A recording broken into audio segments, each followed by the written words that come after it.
Hello everyone, my dear students, my teachers and parents। आज हमारा topic है किसी किताब का नहीं है, न 10th का है न 12th का है। ये टॉपिक है बच्चों का, जो अक्सर यहाँ पर स्कूल में आके मुझसे पूछते हैं या फिर कभी कभी कमेंट्स में पूछ लेते हैं कि सर वीडियो जो है ऑनलाइन के वो उससे इतना समझ नहीं आता मैं जितना ऑफलाइन से आता है। और ये सत्य भी है कि जितना कारगर ऑफलाइन क्लासेस है वो ऑनलाइन क्लासेस बिल्कुल भी नहीं है। सबसे बड़ा जो दोष है उसका ये है कि एक तरफ़ा संवाद है। इसमें संवाद जो होता है एक तरफ़ा होता है, और अगर जूम मीटिंग पे या किसी और सॉफ्टवेयर के थ्रू अगर पढ़ाया जाए तो उसमें इतनी चाव म्याव हो जाती है बच्चों के बीच में और टीचर्स के बीच में कि पढ़ाया न जाकर केवल बातचीत करना हो जाता है। तो लेकिन इन सारे वीडियो से हम अधिकतम फ़ायदा कैसे उठाएं, इनको फ़ायदेमंद कैसे बनाएं, उसी के लिए कुछ टॉपिक्स हैं जिनको फॉलो करके हम इन ऑनलाइन वीडियोस को बहुत ज़्यादा फ़ायदेमंद बनाया जा सकता है। इसमें पहला जो टॉपिक है वो है आपको वीडियो देखने से पहले ठानना पड़ेगा। ये जो ठानना पड़ेगा है, इसका जो सूत्र है न तो किसी गणित में है और न ही किसी विज्ञान में है, न कोई अर्थशास्त्र में है। ये सिर्फ हमारे भारत के अंदर ही पाया जाता है। ठानना पड़ेगा। अगर किसी भी कार्य को अगर हम करने के लिए ठान लेते हैं तो फिर हमें उस पर सफलता दिलाने के लिए कितनी भी दूसरी ताकतें आए वो हमें रोक नहीं सकती। कई इतिहास के अंदर ऐसे ऐसे उदाहरण हैं कि जो दोनों टांगें कट जाती है। डॉक्टर कहते हैं कि अब ये कभी दौड़ नहीं सकता, लेकिन फिर भी वो गोल्ड मेडल प्राप्त कर लेता है। इसके पीछे क्या रीज़न है, कौन सी ताकत है? इसके पीछे सिर्फ ठानने की ताकत है। जो बच्चा बिल्कुल डफोर संग था बचपन में, वो हाई लेवल का एक साइंटिस्ट बन जाता है। कौन सी ताकत है? सिर्फ और सिर्फ एक ठानना। जब बच्चे या कोई भी इंसान ठान लेता है किसी भी कार्य करने की, तो वो ज़रूर सफलता प्राप्त करता है। अगर आप वीडियो देखने से पहले ही ठान लें कि मुझे इसको समझना है, चाहे मुझे इस वीडियो को 1 बार देखना पड़े, 2 बार देखना पड़े, 5 बार देखना पड़े, लेकिन अगर कितनी बार देखकर भी अगर आप ठान लेते हो तो फिर निश्चित रूप से वो समझ में आना शुरू हो जाता है। दूसरा टॉपिक वो है interest is the mother of memory, कि आपका पहले उसमें इंटरेस्ट होना चाहिए। जब भी कोई किसी टॉपिक के रिगार्डिंग अगर हम कोई वीडियो देखते हैं, जैसे हम मैथ्स पढ़ रहे हैं या फिर साइंस पढ़ रहे हैं या इंग्लिश पढ़ रहे हैं, तो उसके रिगार्डिंग जो भी हम टॉपिक पढ़ रहे हैं उसमें हमारा इंटरेस्ट होना चाहिए। अगर इंटरेस्ट नहीं है तो फिर वो चीज़ हमें समझ में नहीं आएगी। कई स्टूडेंट्स में यह पूर्वाग्रह होता है कि फ़लाने टीचर की हमारे बिल्कुल समझ में नहीं आती, हम कितनी बार देखें लेकिन समझ में नहीं आती। लेकिन ऐसा नहीं है, ये हमारा सिर्फ पूर्वाग्रह है कि उनकी समझ में नहीं आती। अगर हम उस वीडियो को, पर्टिकुलर वीडियो 2 से 3 बार 5 बार देखते हैं, वो ऑटोमेटिक समझ में आना शुरू हो जाती है।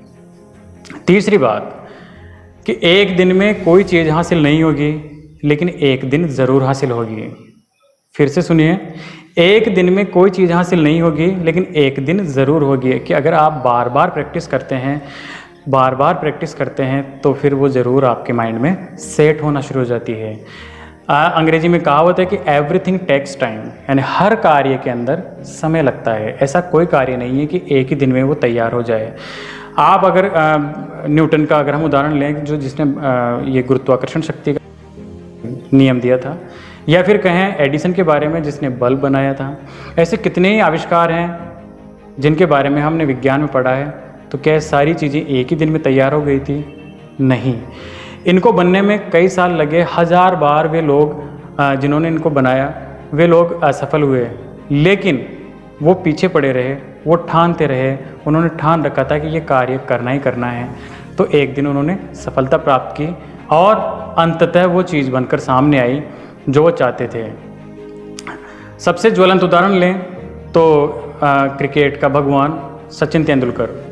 सब जानते हैं कि वो बहुत अच्छा खेलता है, बहुत ही प्यारा खेलता है। जब अगर वो आ जाए तो सब कुछ भी संभव है। लेकिन क्या उसके पीछे जो उसका स्याह इतिहास है, उसका अंधेरा जो इतिहास है, उसके बारे में जानते हैं कि सारी रात वो जब खेलता था हाथों में छाले पड़ जाते थे, खून बहना शुरू कर देता था, लेकिन रुकता नहीं था। उसने ठान रखा था कि मैं एक न एक दिन सबसे बढ़िया बनकर दिखाऊंगा। तो आज हमारे सबके सामने है, इसलिए ठानना तो आपको पड़ेगा अगर आपको सफल होना है तो। चौथी चीज़, बेसिक नॉलेज, कि आप जो भी टॉपिक पढ़ रहे हैं उसकी बेसिक नॉलेज तो आपका होना चाहिए। आप 12th क्लास के स्टूडेंट हैं, 10th क्लास के स्टूडेंट हैं, आप कोई भी क्वेश्चन का आंसर देना चाहते हैं और आपको 10 से संबंधित कोई जानकारी नहीं है या उसके मीनिंग्स बिल्कुल भी नहीं आते, तो कैसे दे पाएंगे। इसलिए जो बेसिक चीज़ें हैं, जैसे अंग्रेजी के अंदर आप अगर आंसर देना चाहते हैं तो उसके जो फंडामेंटल्स हैं कि सब्जेक्ट क्या होता है, ऑब्जेक्ट क्या होता है, डिग्रीज़ क्या होती है, कोई भी सेंटेंस किस तरह बनाया जाएगा, इसके बारे में आपको पहले से नॉलेज होना चाहिए। तो फिर जो टॉपिक पढ़ाया जा रहा है वो आपके लिए बहुत आसान हो जाएगा। या फिर अगर आप 12th क्लास के स्टैंडर्ड में और क्वेश्चन आंसर्स का जो टॉपिक है वो तैयार करना चाहते हैं तो आपको पूरा का पूरा प्लॉट, स्टोरी, जो भी लेसन है वो पूरा का पूरा आपके माइंड में होना चाहिए। कम से कम उसकी समरी आपके माइंड में होना चाहिए कि क्वेश्चन क्या पूछा जा रहा है। छोटा सा अगर हम उदाहरण लें, जैसे डीप वाटर एक लेसन है 12th क्लास में, उसके बारे में अगर पूछा जाए कि डगलस कौन था या डगलस ने तैरना कैसे सीखा, ये कोई क्वेश्चन हो, तो हम डगलस के बारे में या उसके तैरने के बारे में तभी तो बता सकते हैं जब हमें वो पार्ट याद हो। और उसके लिए एक छोटा सा कार्य आपको करना पड़ेगा कि जितने भी वीडियोज़ हैं, चाहे 10th के हों या 12th के हों, कम से कम आप 5 बार पढ़ लीजिए, अर्थात 5 बार इस वीडियो को देख लीजिए। आपको पूरे प्लॉट और पूरी स्टोरीज आपके माइंड में होंगे और आपके क्वेश्चन आंसर करना बिल्कुल आसान हो जाएगा। 5वां टॉपिक लेते हैं हम, जिसमें है कि आप कम से कम कंटेंट को पढ़ें। जब भी आप कंटेंट पढ़ें, वीडियोज़ को इनको देखें, तो साथ में नोटबुक लेकर देखें, ताकि कोई भी चीज़ अगर आपको इम्पोर्टेंट लगे तो तुरंत उसको लिख लें। ये जो लिखा हुआ कंटेंट है ये आपके लिए नोट्स का काम करेगा। जब भी आप इसको रिवाइज़ करेंगे तो पूरी की पूरी चीज़ें आपको पूरी क्लियर होता जाएगा। इसलिए जब भी कोई वीडियो देखें, एक कॉपी और पेन लेकर ज़रूर बैठें और तुरंत उनको लिखते चलें। हो सकता है आपको कोई साइंस है तो डायग्राम बनाना सिखा रहे हों या क्वेश्चन आंसर्स बता रहे हों, मैथ्स है तो बहुत सारे फार्मूलाज हैं वो लिखना सिखा रहे हों, इंग्लिश में है बहुत सारे मीनिंग्स हैं या लेटर लिखना है, समराइजेशन है, नोट मेकिंग है, बहुत सारे ऐसे टॉपिक्स हैं जो आपके लिए बहुत ज़्यादा काम के हैं और उनको लिख कर ही अगर आप याद करेंगे तो बहुत जल्दी याद हो जाएगा। छठा और बहुत इम्पोर्टेंट टॉपिक है कि जब भी आप वीडियो देखें तो जितने भी नोटिफिकेशंस आते हैं उनको अवॉइड कर दें। होता क्या है कि हम कोई भी वीडियो देखना शुरू करते हैं, वो 10 मिनट का, 15 मिनट का, आधा घंटे का, हो सकता है 1 घंटे का भी हो, लेकिन जो भी वीडियो देखें उसको पूरा देखें और ध्यान से देखें, क्योंकि वीडियोज़ के बीच में कई बार अपने को फेसबुक और व्हाट्सएप नोटिफिकेशंस आते हैं। अगर व्हाट्सएप का नोटिफिकेशंस आ गया, हमें पता चल गया कि अपने किसी भी फ्रेंड का नोटिफिकेशन आया, तो हम क्या करते हैं, वीडियो को पॉज किया और उस नोटिफिकेशन का रिप्लाई करने में मशगूल हो जाते हैं। फ्रेंड ने पूछा क्या कर रहा है, तो हम ये नहीं सोचते कि हमारा वीडियो पॉज किया हुआ है, तुरंत ही लिख देते हैं पढ़ रहा हूँ।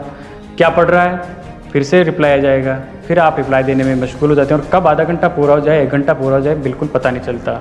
और घर वालों की नज़रों में आप क्या हो जाओगे, एक विक्टिम की तरह, कि वो मोबाइल देते हैं आपको पढ़ने के लिए और आप यूज़ कर रहे हो उसको व्हाट्सएप फेसबुक चलाने के लिए। तो जितनी देर भी आप पढ़ें, इन नोटिफिकेशंस को अवॉइड करें। उसके बाद जब भी आपको टाइम मिले इनके रिप्लाई आप दे सकते हैं।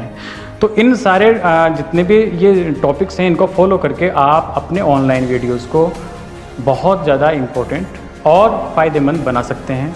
उम्मीद है आपको ये वीडियो पसंद आया होगा और आप इन टिप्स को फॉलो करेंगे। फिर भी अगर आपको इनमें से कोई चीज़ अच्छी लगी या फिर आपको और कोई इसके बारे में जानकारी चाहिए कि इनको किस तरह से और ज़्यादा फ़ायदेमंद बनाया जाए, तो आप नीचे कमेंट बॉक्स में लिखकर हमें ज़रूर बताएं। अगर कोई चीज़ मेरे से क्लियर नहीं हो पाएगी तो मेरे साथियों से पूछकर मैं आपके लिए ज़रूर क्लियर करूँगा। धन्यवाद। जय हिंद, जय भारत।